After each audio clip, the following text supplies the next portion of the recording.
안녕하세요. 넓은 강의실에서 많은 학생들과 함께 수업을 하다가 이렇게 동영상 강의로 다시 만나게 되니까 기분이 좀 많이 색다릅니다. 우리가 2013년 겨울방학 때 5주간 비상에듀 기숙학원에서 함께 융합과학을 수업을 했었습니다. 하지만 그 5주간의 짧은 시간 동안은 우리가 배웠었던 내용들을 디테일하게 살펴보지도 못했었고요. 그리고 실질적으로 시간 관계상 생략을 했었던 부분들도 꽤 많았었습니다. 근데 그런 부분들이 항상 아쉬웠기 때문에 이렇게 여러분들과 함께 동영상 강의로 다시 만나게 되었습니다. 우리가 5주 동안 융합과학의 1단원부터 3단원까지 많은 내용들을 살펴보고자 했었지만 앞서 말씀드렸던 것처럼 시간 관계상 그리고 또 넓은 강의실에서 많은 학생들과 함께 하다 보니까 각각 학생들의 개인적인 질문 같은 것들을 받아주는 시간이 충분하지 않았었다라는 생각이 들고 있습니다. 그래서 그런 부분도 어느 정도 해결을 하기 위해서 이렇게 동영상 강의를 제작을 하게 되는데요. 우리가 이제부터 하게 될 내용들은 기존의 강의실에서 배웠었던 내용들, 그런 내용들의 특히 중요한 부분들을 새롭게 한번 다시 좀 짚어보고요. 그 다음에 빠졌었던 부분들, 생략을 했었던 부분들도 이 강의를 통해서 다시 한번 짚어보도록 하겠습니다. 그래서 수업은 우리가 강의실에서 함께 했었던 그런 모든 내용들을 다시 한번 되짚어보는 과정 중에서 특히나 꼭 필요한 부분들만 좀 짚어보는 그런 핵심 강의로 좀 진행을 해보도록 하겠습니다. 사용할 교재는 우리가 학원에서 각각에게 제공을 했었던 그런 자체 교재로 가지고 진행을 할 것이고요. 만일 지금 이 강의를 듣고 있는 학생들 중에서 그때 당시에 받았던 교재가 뭐 예를 들어 분실이 되었거나 그렇다면은 선생님이 알려드린 주소에 블로그 주소로 들어가시면은 이 교재에 대한 PDF 파일이 제공되어 있으니까 그거 다운받으셔서 살펴보시면 되겠습니다. 그리고 사실 이 융합과학이라고 하는 것이 여러 교재들이 있어요. 학교에서 받는 교과서뿐만이 아니라 시중에 나와 있는 여러 가지 교재들이 있는데 특별히 교재에 대한 내용들이 다를 부분은 없기 때문에 다른 부분은 많이 없기 때문에 만일 필요에 의한다면은 다른 교재를 가지고 이 수업을 들어보셔도 크게 문제는 없을 거라고 생각을 합니다. 처음부터 끝까지 차례차례 이 내용들을 짚어보기보다는 앞서 말씀드렸던 것처럼 특정 부분들만 핵심 포인트들만 짚어갈 예정이기 때문에 특별히 교재는 신경 쓰지 않으셔도 되겠고요. 대신에 이후에 선생님이 교재에 있는 문제들을 풀어드릴 거예요. 그랬을 때 그 문제들은 뭐 예를 들어 시중 교재 없을 수도 있으니까요. 예를 들어 PDF 파일 보시면은 뒤쪽에 문제만 따로 되어 있습니다. 그 부분만 따로 보시면은 아마 별 문제 없을 거라고 생각을 합니다. 우리가 1단원의 우주의 기원과 진화부터 시작을 해서 2단원 태양계와 지구 그리고 3단원 생명체의 진화 과정까지 해서 내용들을 살펴보았는데요. 사실 1단원부터 우리가 살펴봐야 될 핵심 포인트들이 굉장히 많았었습니다.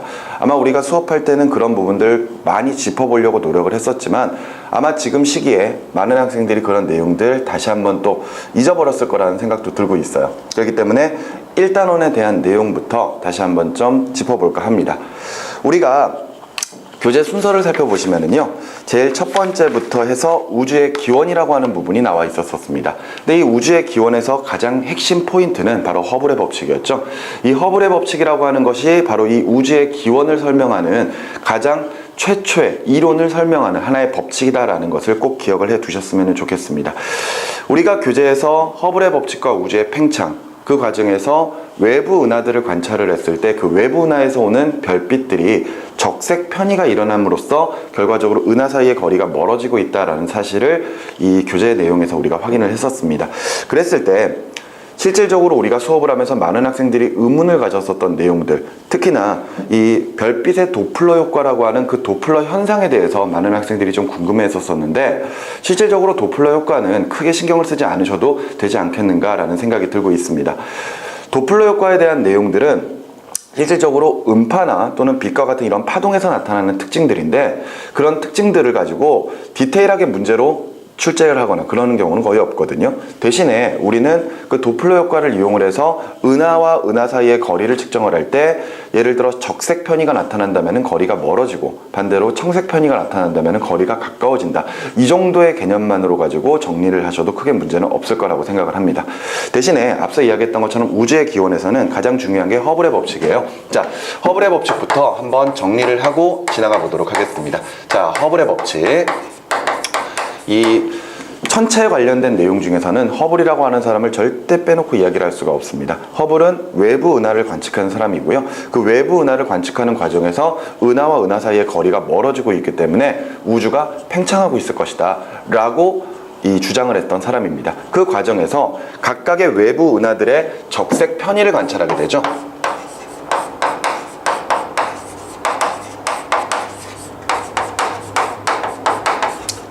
앞서 말씀드렸던 것처럼 도플러 효과라고 하는 것은 결과적으로 어떤 물체 사이의 거리의 변화가 나타날 때 파장의 변화가 일어나는 것, 그것을 설명하는 게 도플러 효과입니다. 그런데 빛도 파동으로 설명을 할 수가 있고요. 이때 빛이라고 하는 그런 성질을 가지고 있는 어떤 물질이, 빛을 물질이라고 하기는 좀 그렇긴 하겠지만 우리는 실제적으로 빛은 물질이 아니다라고 생각을 하지만 빛도 물질은 맞아요. 아시겠죠? 어찌됐건 빛이 파동성을 가지고 있다면은 이때 거리의 변화가 나타났을 때 빛도 역시 마찬가지로 도플러 효과가 나타날 것이고, 이때 적색 편이라고 하는 이런 현상들은 바로 은하와 은하 사이, 그러니까 어떤 물체 사이의 거리가 멀어졌을 때 일어나는 현상이다라고 생각을 하시면 되겠습니다. 허블은 바로 이런 사실을 관측을 한 거죠. 즉 외부 은하의 적색 편의를 관찰했다라는 거, 그죠?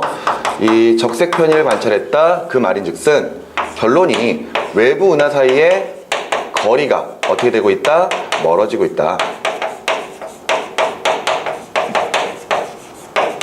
이것으로 우리가 설명을 할 수가 있는 것이고, 더 나아가서 결과적으로 우주가 팽창을 하고 있다, 이런 사실까지 우리가 접근을 해 나갈 수가 있을 겁니다. 자, 이때 허블이라고 하는 사람이 외부 은하 사이의 거리와 그 다음에 뒤로 물러나는 후퇴 속도를 관측을 해서 그것을 가지고 법칙을 만든 게 바로 허블의 법칙이죠. 허블의 법칙은 은하의 후퇴 속도가 은하 사이의 거리에 비례한다라는 것, 바로 이것이 바로 허블의 법칙이었습니다. 이때 이제 우리가 후퇴 속도를 표현을 할 때 보통 V 또는 VR 이런 식으로 표현을 하거든요. 이랬을 때 후퇴 속도는 은하 사이의 거리 R에 비례한다, 이런 식으로 설명을 할 수가 있었던 겁니다. 그래프를 한번 그려가면서 이야기를 해보도록 하죠. 자, 그래프에서 예를 들어 어떤 외부 은하들의 후퇴 속도와 거리 사이에 그래프를 그릴 때 각각의 은하들의 거리를 측정을 하고 후퇴 속도를 측정을 했겠죠? 그런 다음에 점을 찍어보는 겁니다. 점을 막 찍어봤더니 실질적으로 그런 점들이 위치하고 있는 모습들이 결과적으로 이런 식으로 직선으로 표현할 수가 있었다라는 것을 허블이 찾아내게 된 거죠. 그래서 은하의 후퇴 속도는 뭐에 비례한다? 거리에 비례한다, 이런 식으로 설명이 가능했었던 겁니다. 그랬을 때 우리가 비례한다라는 것을 같다라고 놓고 싶어요. 그렇다면은 이때 후퇴 속도는 거리에 비례할 거예요. 그런데 이때 우리가 이런 식의 그래프를 봤을 때 이렇게 거리와 후퇴 속도가 비례한다면은 결과적으로 기울기가 일정하다라는 거죠. 이때 이 기울기가 일정한 것을 우리가 상수값을 도입을 해서 설명을 할 수가 있고, 이때 쓰는 상수를 H라고 적은 다음에 읽을 때는 허블 상수, 이렇게 표현을 할 수가 있습니다. 그랬을 때 이 허블 상수를 거리에 곱한 값이 결과적으로 뭐다? 후퇴 속도다 라고 이제 허블이 식을 만들어낸 거예요. 이것이 결과적으로 허블의 법칙의 가장 중요한 하나의 공식이다 라는 것을 기억을 해두시면 되겠습니다. 자, 다시 저 후퇴 속도에 관련된 공식을 조금 더 다시 정리를 해보도록 하겠습니다. 후퇴 속도는 허블 상수에다가 거리 R을 곱한 거예요. 이 거리는 당연히 은하 사이의 거리가 될 겁니다. 그런데 항상 어떤 공식 같은 것들을 여러분들이 정리하실 때는요, 단위를 주의하셔야 됩니다. 아시겠죠? 자, 이 후퇴 속도의 단위는 우리가 일반적으로 쓰는 단위랑은 좀 달라요. km/s입니다. 즉 초당 몇 킬로미터씩 물러나느냐, 그것을 따지고 있는 단위가 되겠고요. 그 다음에 이 은하 사이의 거리는 우리가 일반적으로 쓰는 미터나 킬로미터 단위를 쓸 수가 없고 우주의 천문학 단위 중에 파섹이라고 하는 단위를 사용하고 있죠. 그런데 기본적으로 1파섹이라고 하는 거리도 굉장히 먼 거리입니다. 1파섹의 거리가 3.26광년이니까 예를 들어 빛의 속력으로 3.26년을 가야지만이 도착할 수 있는 거리예요. 우리가 도저히 상상하기도 못할 만큼의 그런 엄청난 거리거든요. 그런데 그 거리로도 은하 사이의 거리는 표현할 수가 없기 때문에 여기에서의 은하 사이의 거리는 메가파섹이라고 하는 단위를 사용하고 있습니다. 이때 1메가파섹이 100만 파섹이다 라고 생각을 하시면 되겠습니다. 무슨 말인지 이해되시죠? 이런 식으로 후퇴 속도는 km/s라고 하는 단위를 사용하고 있고 은하 사이의 거리는 메가파섹의 단위를 사용하고 있습니다. 이랬을 때 다시 이것 식을 정리를 해보면은 앞서 우리가 일정한 상수값을 쓸 수 있다라고 했을 때 그 상수값을 뭐라 부른다? 허블 상수라고 부른다 그랬어요. 그렇다면 이때 허블 상수는 하고 다시 정리를 해보면은 허블 상수는 r 넘기면 되겠죠? 은하 사이의 거리분의 후퇴 속도 VR 이렇게 이제 정리를 할 수가 있을 겁니다. 이때 앞서 이야기했던 것처럼 후퇴 속도의 단위가 km/s고요. 그 다음에 거리의 단위가 메가파섹이니까 결과적으로 허블 상수는 km/s를 메가파섹으로 나누는 단위가 돼버리는 거거든요. 따라서 허블 상수의 값은 단위는 km/s/메가파섹이다. 이렇게 이제 정리를 할 수가 있겠네요. 자, 선생님이 수업 시간 내에도 이런 이야기를 했었을 겁니다. 과학을 잘하기 위해서는 당연히 공식을 잘 알아야 되겠죠. 잘 익히셔야 됩니다. 그런데 그냥 막무가내로 공식만 외우려고 하지 마시고 꼭 단위를 적는 연습을 하라고 하셨어요. 했습니다. 그죠? 왜냐하면은 단위를 보면은 우리가 공식을 유도할 수 있다라고 이야기를 했었거든요. 자, 그러니까 지금 당장 이 어떠한 단위들을 보고 그 공식이 무엇일까 이렇게 바로바로 생각이 나지 않는다고 하더라도 끊임없이 단위를 적는 연습을 하셔야지만이 결과적으로는 이후에 어떤 새로운 물리량들을 보고 그에 대한 단위를 봤을 때 대략적인 공식을 유도할 수 있을 것이다 라는 거 머릿속에 꼭 심어 두시기 바랍니다. 자, 이렇게 해서 이제 허블 상수라고 하는 값의 단위가 km/s/메가파섹이다 라는 것까지 우리가 정리를 했습니다. 자, 그런데 이때 이 상수값이라고 하는 것은 실질적으로 정해져 있는 수치거든요. 근데 이때 이 허블 상수가 얼마냐에 따라서 결과적으로 이 그래프의 기울기가 달라지게 될 겁니다. 예를 들어 허블 상수가 크다면 지금 노란색의 그래프보다 기울기가 큰 이런 식의 빨간색의 그래프로 나타날 수도 있는 것이고요. 만일 허블 상수 값이 작다면은요, 그래프의 기울기가 작으니까 하얀색 그래프처럼 이렇게 그래프의 기울기가 작은 그래프가 나타날 수도 있습니다. 그런데 이 허블 상수가 중요한 이유가 뭐냐면은 앞서 허블은 외부 은하의 적색 편의를 관찰해서 은하 사이의 거리가 멀어지고 있다. 이 사실을 알게 되었고 그래서 결론은 뭐였다? 우주가 팽창하고 있다. 이런 사실을 알게 된 거였거든요. 그런데 만일 어떤 정해져 있는 이 상수값, 허블 상수값이 크다면은요, 같은 거리에서도 후퇴 속도가 굉장히 빠르다는 뜻이 돼버릴 거고 반대로 허블 상수가 작다면은 같은 거리에서도 결과적으로 후퇴 속도가 느리다라고 우리가 설명을 할 수가 있습니다. 그 말은 우주가 팽창하는 속도 자체가 다를 수 있다라는 거예요. 그런데 이후에 우리는 우주의 나이를 살펴보게 되는데 그 우주의 나이는 결과적으로 우주가 팽창하는 것을 거꾸로 되돌리는 거죠. 그러니까 계속해서 멀어지고 있는 은하들을 다시 한 점으로 끌어당겨 보는 겁니다. 그랬을 때까지 걸리는 시간이 얼마일까? 그것을 가지고 이제 우리가 우주의 나이를 계산할 수가 있는데 그 우주의 나이라고 하는 것이 결과적으로 이 허블 상수랑 굉장히 밀접한 관련이 있다는 겁니다. 그래서 이 허블 상수가 도대체 얼마일까? 그 값을 찾는 게 지금 현재 천체를 연구하고 있는 많은 학자들의 하나의 숙제다라고 이제 여러분들이 생각을 하시면 되거든요. 근데 지금 우리가 쓰고 있는 이 허블 상수 값이 실질적으로 정해져 있는 숫자여야 되지만 이 교재나 아니면 우리가 일반적으로 보는 이런 그러니까 교과서나 아니면 시중 교재의 내용을 보면은 허블 상수 값이 50에서 100 km/s/메가파섹에 해당을 한다. 이렇게 설명이 되면서 지금 현재 우리가 사용하고 있는 허블 상수 값은 약 72 km/s/메가파섹 정도다. 이렇게 지금 설명을 하고 있단 말이에요. 그 말인즉슨 허블 상수 값은 변할 수 있다는 겁니다. 허블 상수 값은 변할 수 있는데 지금 현재로서는 저 50과 100 사이에 들어가 있는 저 70 정도에서 75 사이 정도의 이런 허블 상수 값을 쓰고 있다는 거죠. 근데 이 허블 상수는 시대에 따라서 계속해서 변화되어 왔고 지금 현재 우리가 이 정도의 값을 쓰고 있는 것이고요. 그런데 이런 값들을 통해서 결과적으로 우주의 나이를 한 137억 년 정도로 우리가 이제 예측을 하고 있다. 이렇게 이제 이야기를 하고 있는 것이죠. 어찌됐건 허블 상수라는 값도 계속해서 변화된다라는 것들을 기억을 해두시기 바라고요. 항상 이런 공식들이 나오면은 이 학생들이 제일 걱정을 하는 것 중에 하나가 그렇다면은 나중에 이제 문제를 풀 때 어떤 값들을 대입해서 어떤 수치들을 만들어내야 되나요? 이렇게 이제 질문을 하게 되는데 맞습니다. 사실은 공식이 나온다면 당연히 계산을 해야 되겠죠. 그런데 이 계산 같은 경우에는 지금 현재 보시는 공식 자체가 절대 달라지지 않습니다. 그러니까 결과적으로 이 공식만 알고 있다면 거기에 값들을 대입을 하기만 하면 된다는 거예요. 특히나 지금 보고 있는 이 공식 새롭게 나왔지만 정말로 간단한 공식입니다. 예를 들어 문제에서 허블 상수를 가르쳐주고 예를 들어 은하 사이의 거리를 가르쳐준다면 두 개를 곱하면 후퇴 속도가 나올 것이고요. 어떤 은하의 후퇴 속도를 알아요? 그리고 거리를 압니다. 그렇다면 R분의 VR 해가지고 허블 상수 값도 계산할 수가 있는 거예요. 너무나 간단한 문제들이거든요.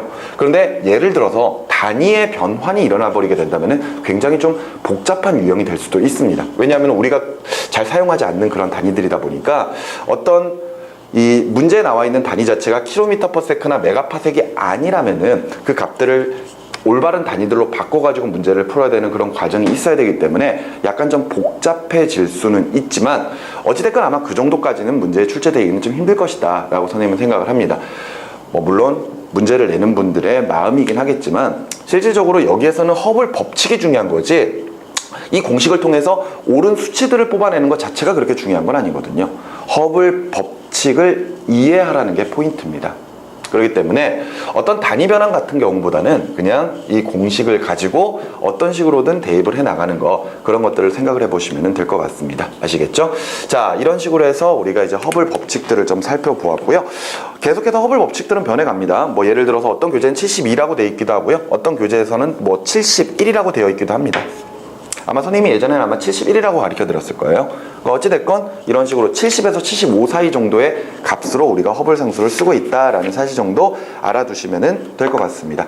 그러면서 우리 교재의 페이지 4쪽에 보시면은 제일 아래쪽에 우주의 나이를 계산하는 방법이 나와 있죠. 앞서 선생님이 이 허블 법칙을 통해서 우주의 나이를 계산할 수 있다라고 이야기를 했었습니다. 우리는 이미 우주의 기원을 설명하는 내용에서 바로 빅뱅 우주론으로 설명하고 있다라는 사실을 알고 있거든요. 빅뱅 우주론은 우주가 한 점에서 폭발을 해서 팽창을 하게 되고 지금 현재 우주까지 진화되었을 것이다 라는 이론이었습니다. 그랬을 때 빅뱅 우주론은 그 우주 자체가 한 지점에서 폭발을 할 거예요. 말 그대로 빅뱅입니다. 큰 폭발이죠. 그죠? 큰 폭발을 하면서 커져 나갈 거예요. 그랬을 때 우주의 크기가 증가를 합니다. 우주의 크기가 증가를 해요. 그런데 이때 여기서 중요한 것은 우주의 전체 질량은 어땠을 것이다? 일정했을 것이다. 따라서 크기가 증가한다는 이야기는 결과적으로 부피의 증가가 있다는 거죠. 부피의 증가. 그죠? 그런데 질량 자체가 일정하다 보니까 우리가 알고 있는 하나의 물리량인 밀도라고 하는 공식을 생각을 해보면은, 밀도를 생각을 해보면은요, 부피분의 질량으로 가지고 계산을 하죠. 따라서 앞서 봤던 것처럼 우주의 크기가 증가해서 부피는 증가를 하는데 질량 자체가 계속해서 일정한 값을 가지고 있다면은 결과적으로 밀도는 어떻게 돼야 된다?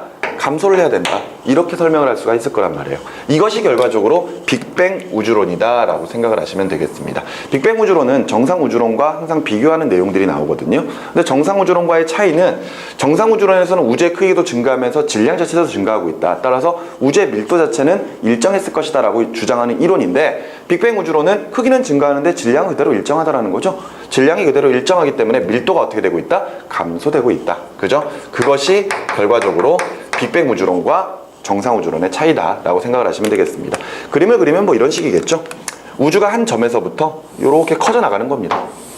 그래서 과거의 우주는 계속해서 크기가 작았었지만 현재 우주까지 오는 동안 계속해서 크기가 커졌을 것이다. 이렇게 이제 보고 있는 거죠. 자, 그런데 이때 이제 여기에 이제 은하들이 있을 거란 말이에요. 은하들이. 근데 이 은하들이 서로 간에 어떤 일정한 거리를 두고 있었을 텐데 우주의 크기가 커지면서 자연스럽게 은하 사이의 거리도 멀어졌을 겁니다. 이 멀어지는 게 결과적으로는 우리가 앞에서 봤었던 후퇴 속도에 따라서 은하 사이의 거리가 달라지고 있었을 것이거든요. 그죠? 그러니까 이건 후퇴 속도를 우리가 계산할 수가 있다면은 거꾸로 은하들을 가까이 당겨보는 거죠. 그래서 끝내 그 은하가 한 점에 모이는 시점, 바로 이 우주의 기원이 되는, 바로 이 빅뱅이 시작되는 요 지점까지 시간을 되돌려버리면은 결과적으로는 그 지점까지의 시간이 바로 우주의 나이지 않을까, 이렇게 이제 우리가 설명을 할 수가 있었던 거죠. 자, 그래서 보통 시간은 속력분의 거리로 가지고 계산할 수가 있습니다. 속력분의 거리. 그죠? 자, 이랬을 때 앞서 우리가 봤었던 허블 법칙에서 속력에 해당하는 것과 거리에 해당하는 값이 있어요. 뭐가 있나요? 바로 속력은 후퇴 속도가 있으면 되죠. 후퇴 속도 VR. 그죠? 그 다음에 거리는 무슨 거리? 은하 사이의 거리 R로 정리할 수가 있을 겁니다. 즉 이렇게 은하 사이의 거리를 후퇴 속도로 나눠버리면은 결과적으로 그 지점까지 가는데 걸리는 시간이 나올 거거든요. 그 시간 자체가 결과적으로 뭐다? 우주의 나이다. 그래서 이 t 값을 우주의 나이로 생각을 하고 계산을 해 주는 거죠. 자, 그랬을 때 은하의 후퇴 속도분의 거리 R 이렇게 정리를 해버리면은 앞서 허블 상수가 R분의 VR이라고 그랬습니다. 그것의 역수값에 해당을 하는 거죠. 따라서 우주의 나이는 허블 상수분의 1로도 계산할 수가 있다. 이렇게 정리를 할 수가 있을 겁니다. 선생님이 앞서도 누누이 이야기를 했었지만 허블 상수가 중요한 이유가 바로 이제 우리가 허블 상수 값을 통해서 우주의 나이를 유출할 수가 있기 때문이에요. 만약 허블 상수 값이 굉장히 크게 나온다면은 분모항이 커져버리니까 우주의 나이는 어떻게 될까요? 작아지겠죠. 반대로 허블 상수 값이 작게 나온다면은요, 반대로 분모항이 작아지니까 우주의 나이는 크게 측정이 될 겁니다. 그런데 지금 현재 우리가 사용하고 있는 허블 상수 값을 여기다가 대입을 해서 계산을 해봤을 때 지금 현재 우주의 나이는 약 137억 년 정도로 생각을 하고 있거든요. 그러니까 지금 현재 우리가 사용하고 있는 허블 상수 값에 따라 계산한 바로 이 우주의 나이는 137억 년이다. 이렇게 이제 생각을 해 두시고요. 실제로 이것도 뭐 수치들을 대입을 해서 계산하는 과정은 그렇게 다뤄지지는 않는 편입니다. 뭐 다뤄진다고 하더라도 아마 여러분들이 충분히 계산할 수 있지 않을까라는 생각을 해보고 있어요. 중요한 것은 우주의 나이는 뭐로 가지고 계산한다? 허블 상수분의 1, 허블 상수의 역수값으로 계산한다라는 사실을 기억을 해 두셨으면 좋겠습니다. 지금 우리가 1단원에 가장 첫 번째에 나와 있는 우주의 기원 중에서 가장 중요하다라고 생각하는 허블 법칙에 대한 내용들을 잠깐 좀 정리를 해봤습니다.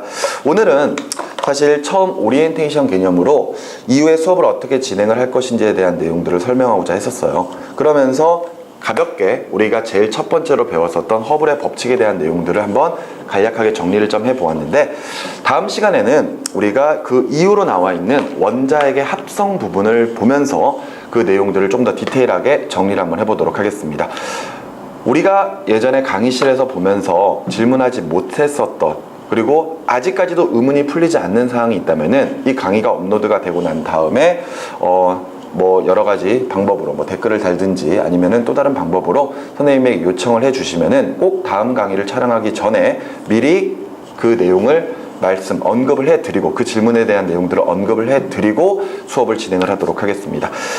많은 학생들이 이 강의를 좀 이용을 해 주셨으면 좋겠어요. 아마 선생님보다 훨씬 더 잘 가르쳐 주시는 분들이 많겠지만 그래도 우리가 함께 했었던 정이 있잖아요. 그러니까 그 정을 잊지 못해서 여러분들에게 최선을 다해서 끝까지 책임을 지고자 하니까 필요한 부분들이 있다면은 언제나 선생님한테 부탁을 하시고요. 그런 과정에서 선생님도 최선을 다해서 여러분들에게 보답을 하도록 하겠습니다. 자, 오늘은 여기까지 하도록 하겠습니다. 자, 다음 시간에는 이 원자핵의 합성 부분으로 새롭게 만나보도록 하겠습니다. 수고하셨습니다.